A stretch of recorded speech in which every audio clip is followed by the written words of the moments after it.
I don't think people understand the true cost of financial crime. It's a topic as thrilling as it is terrifying. We're not talking about your average pickpocket here. We're talking about massive schemes that make Bernie Madoff look like a petty thief swiping loose change. We're talking about trillions of dollars, folks. That's trillion with a T, enough to make your eyes water and your head spin. This dirty money funds everything from terrorism to human trafficking, leaving a trail of devastation in its wake. It's the kind of money that, in the right hands, could solve world hunger, cure diseases, and maybe even buy Elon Musk a sense of humor. But alas, it's being used for far less noble purposes, and the worst part, it's happening right under our noses. So buckle up, Buttercup, because we're about to dive deep into the world of financial crime. We'll expose the tricks of the trade, the players involved, and the global efforts to stop them. From the initial placement of illicit funds into the financial system, to the complex layering that obscures their origins, and finally, the integration of this dirty money into the legitimate economy.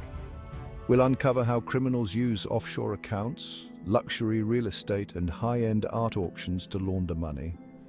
Consider this your crash course in all things shady, from shell companies to sanctions. Let's kick things off with a little trip to Panama, shall we?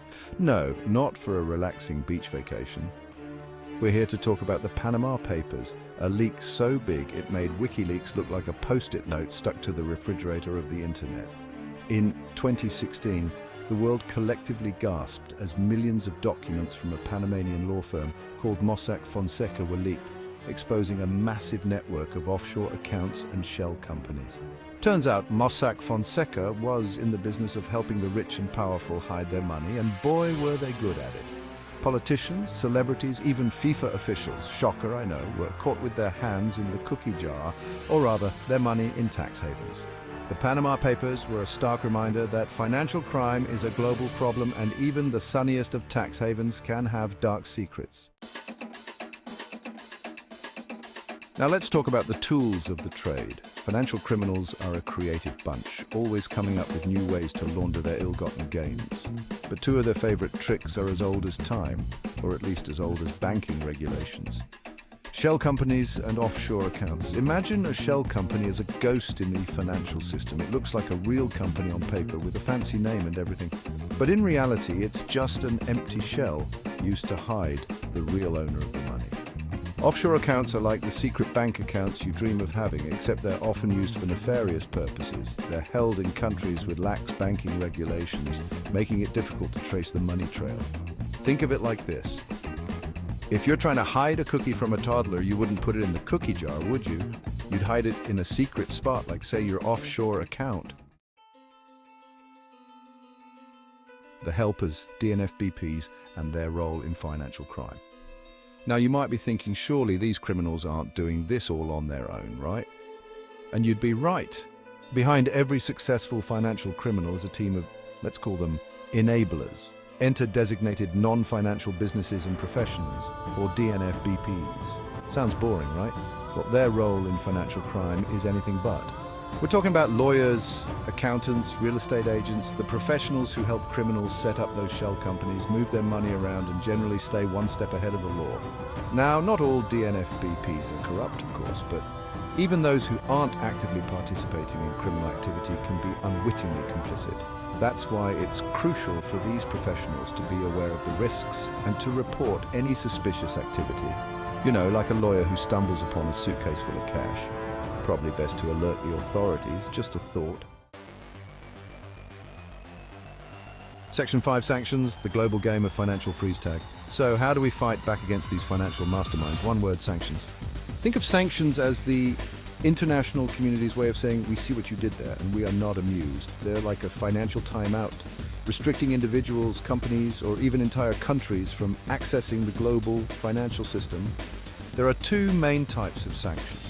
Primary sanctions, which are imposed by individual countries, and secondary sanctions, which are imposed by international organizations like the United Nations.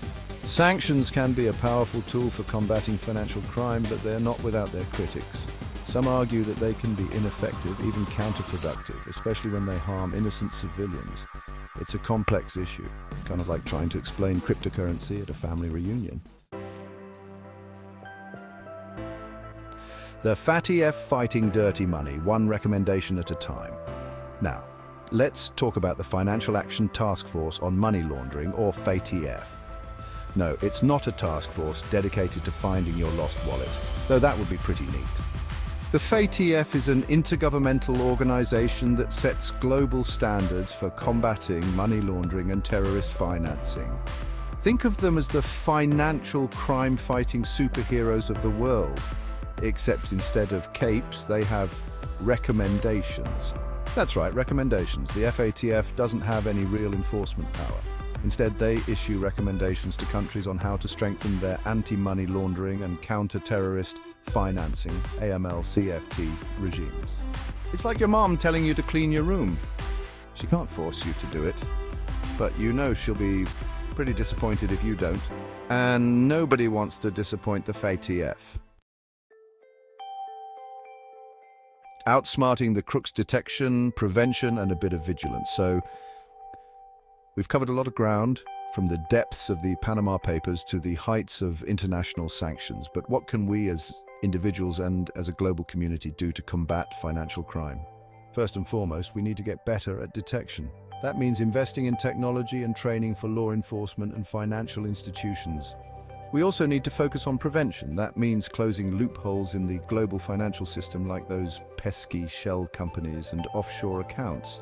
It's like they say, an ounce of prevention is worth a pound of cure, or in this case, $1 trillion in seized assets. But perhaps the most important tool in our arsenal is vigilance. We need to be aware of the risks and report any suspicious activity to the authorities. Remember, financial crime thrives in the shadows. By shining a light on it, we can make it much harder for the criminals to operate. And who knows, maybe one day we can finally put an end to this shady business once and for all.